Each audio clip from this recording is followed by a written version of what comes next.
જો તમને આ રેસીપી પસંદ આવી તો લાઈક કરજો, શેર કરજો અને સબસ્ક્રાઈબ કરજો. બધાને જય શ્રી કૃષ્ણ. હું શગુણાબેન આર્ય સુરતથી આપ સૌનું મારા કિચનમાં સ્વાગત છે. આજે આપણે બનાવીશું ચોમાસાની ઋતુમાં મળતા એવા કંટોલાના શાકની રેસીપી શેર કરશું. તો ચાલો બનાવવાની શરૂઆત કરીએ. અને હા, જો કંટોલાના શાકની રેસીપી તમને સારી લાગે તો મારી ચેનલને લાઈક, શેર અને સબસ્ક્રાઈબ ચોક્કસથી કરી દેજો, જેથી કરીને તમે પણ નવી નવી રેસીપીઓ જોઈ શકો. તો ચાલો ચોમાસામાં મળતા કંટોલાના શાક બનાવવાની શરૂઆત કરીએ. આપણે સ્પેશિયલ કંટોલાનું શાક બનાવવાનું છે, તો તેના માટે મેં અહીં 400 ગ્રામ કંટોલા લીધેલા છે. કંટોલાની પસંદગી કેવી કરવાની? તો કે એકદમ લીલા કલરના અને એકદમ જે નાના કંટોલા આવે તે લેવાના. જો મોટા કંટોલા લેશું તો તેમાં બી પાકેલા નીકળશે અને શાક સારું નહીં બને. એટલા માટે આ રીતના કંટોલાની પસંદગી કરવાની. આ કંટોલાનું શાક ખૂબ જ સારું બને છે. સૌ પ્રથમ તો પહેલાં જે કંટોલા લીધેલા છે તેને પાણીમાં ધોઈ લેશું. એક કઢાઈમાં પાણી લીધેલું છે, તેમાં કંટોલાને નાખી દેશું અને સરસ મજાના ધોઈ લેશું, જેથી કરીને જે ઉપર રજ હોય કે જે ધૂળ હોય તે નીકળી જાય.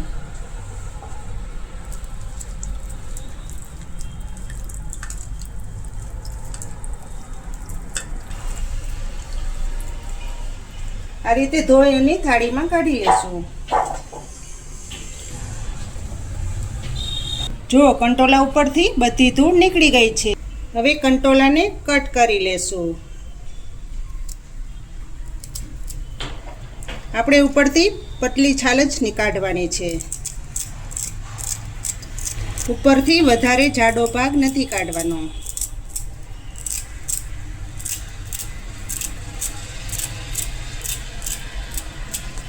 આ રીતે છાલ કાઢવાની, વધારે જાડી છાલ નથી કાઢવાની.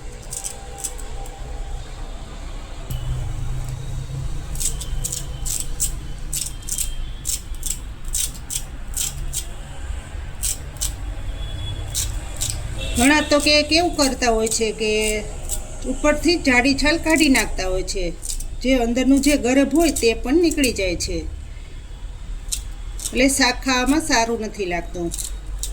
પણ તમે જો આ રીતથી છાલ કાઢીને શાક બનાવશો એટલે ખૂબ જ સારું શાક તૈયાર થશે. બધા કંટોલાની છાલ આ રીતની ઉખેડાઈ ગઈ છે. તો હવે રાઉન્ડમાં કટ કરી લેશું. કંટોલા કૂણા છે એટલે રાઉન્ડમાં કટ આરામથી થઈ જાય છે. જો વધારે બી પાકેલા હોય તો તેને કાઢી નાખવાના. કૂણા કૂણા બી હોય તો તેને રાખવાના.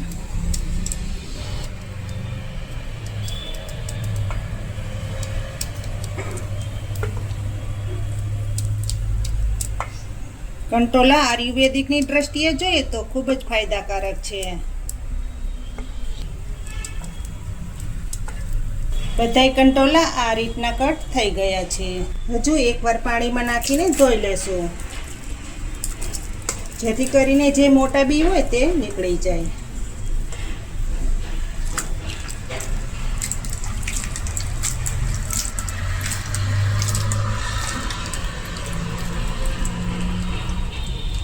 આ રીતે નિતારી અને થાળીમાં કાઢી લેવાના. હવે શાકના મસાલામાં મેં અહીં ચટપટું ચવાણું લીધેલું છે, તે મરચાં કટરમાં નાખી દેશું. અડધી વાટકી સિંગદાણા લીધેલા છે, તે પણ મરચાં કટરમાં નાખી દેશું. 2 ચમચી સફેદ તલ લીધેલા છે, તે પણ નાખી દેશું સાથે. 10 કળી લસણ લીધેલું છે, તે પણ સાથે નાખી દેશું.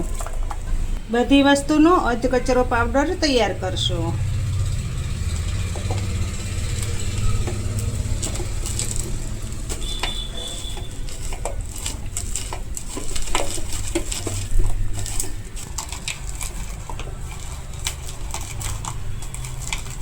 એકદમ ઝીણો પાવડર નથી કરવાનો. જો મિક્સરમાં પીસીએ તો એકદમ ઝીણો પાવડર તૈયાર થઈ જાય. જો આ રીતનો દરદરો પાવડર તૈયાર થઈ ગયો છે, તેને એક પ્લેટમાં કાઢી લેશું. આ પાવડરમાં હવે બાકીના મસાલા તૈયાર કરશું.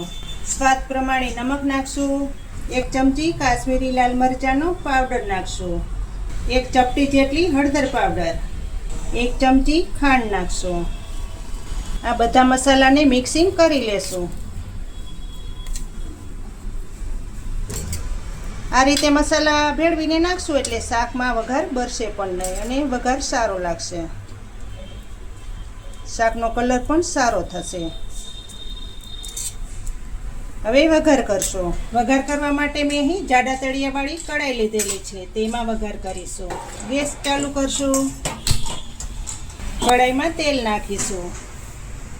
તેલ તમારા સ્વાદ પ્રમાણે ઓછું કે વધુ તમે કરી શકો છો. તેલ ગરમ થઈ જાય પછી તેમાં 1 ચમચી રાઈ નાખશો. ફૂટવા દેશો.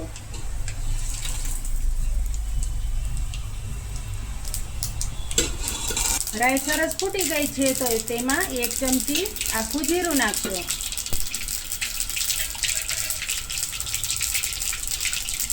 હિંગ નાખશો. થોડાક લીમડાના પાન નાખી દેશો.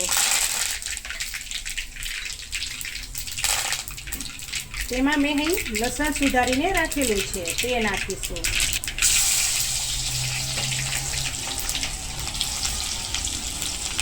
લસણથી શાકમાં ટેસ્ટ ખૂબ જ સારો આવે છે.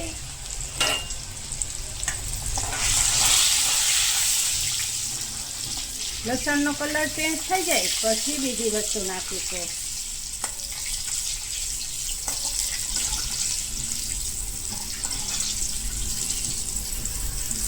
જોઈ શકો છો ને, લસણનો કલર બદલવા આવ્યો છે. તેમાં કાંદાની પ્યોરી નાખીશું.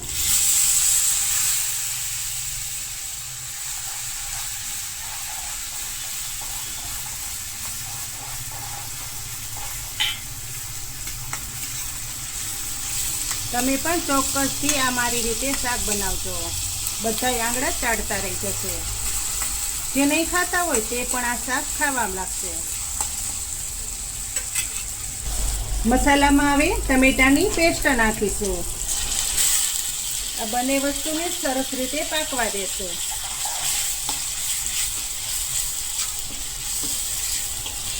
આ શાક સરસ ગ્રેવી વાળું તૈયાર થાય છે.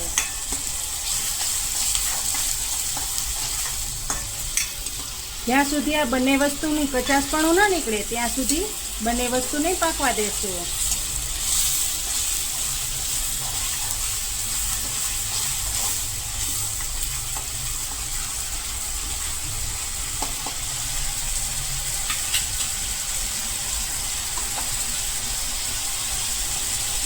મસાલામાં હવે 1 ચપટી જેટલી હળદર નાખશું.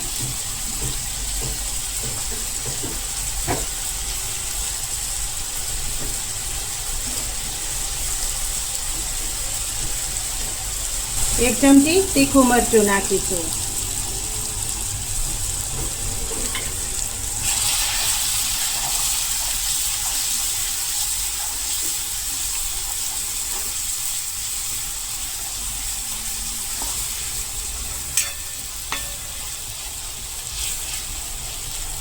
જુઓ, મસાલા પણ સરસ રીતે પાકી ગયા છે. હવે જે પાવડર કરીને રાખેલો છે તે નાખી દેશું.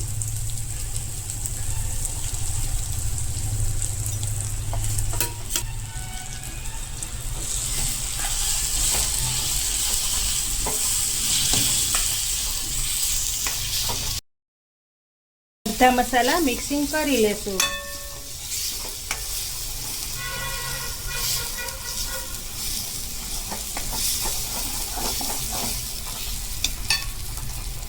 આ સમયે હવે કંટોલા કટ કરીને રાખેલા છે તે નાખશો.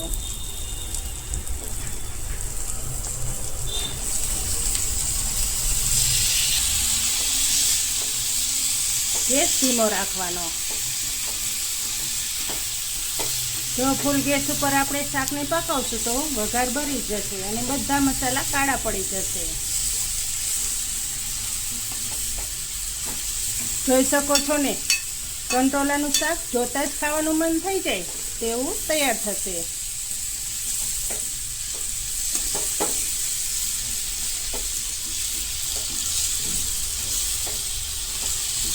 આ રીતે મિક્સિંગ કરી અને પછી વઘાર કરવાનો.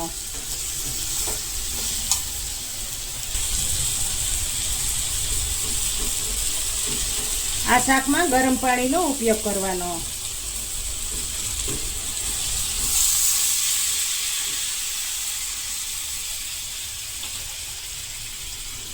હેતુ પાણી ગરમ કરી અને પછી નાખવાનું. હવે ધીમા ગેસ ઉપર જ આપણે આ શાકને પાકવા દેવાનું છે, જેથી કરીને બધા કંટોલા સરસ રીતે ગળી જાય.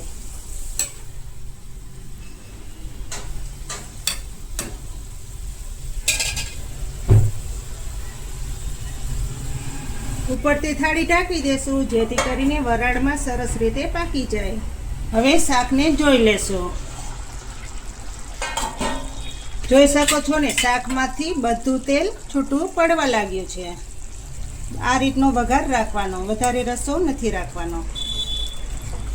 લચકા જેવું શાક તૈયાર થઈ ગયું છે.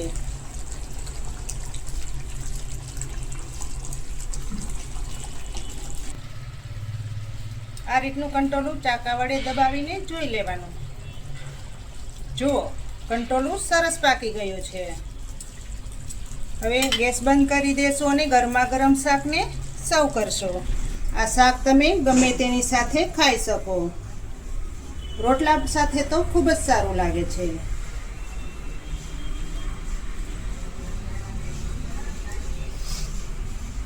તો તૈયાર થઈ ગયું છે લચકા જેવું કંટોલાનું સ્પેશિયલ શાક. તમને જો આ કંટોલાના શાકની રેસીપી સારી લાગે તો મારી ચેનલને લાઈક, શેર અને સબસ્ક્રાઈબ ચોક્કસથી કરજો, જેથી કરીને તમે પણ નવી નવી રેસીપીઓ જોઈ શકો. ફરી મળીશું એક નવી રેસીપી લઈને. ત્યાં સુધી જય શ્રી કૃષ્ણ, જય માતાજી.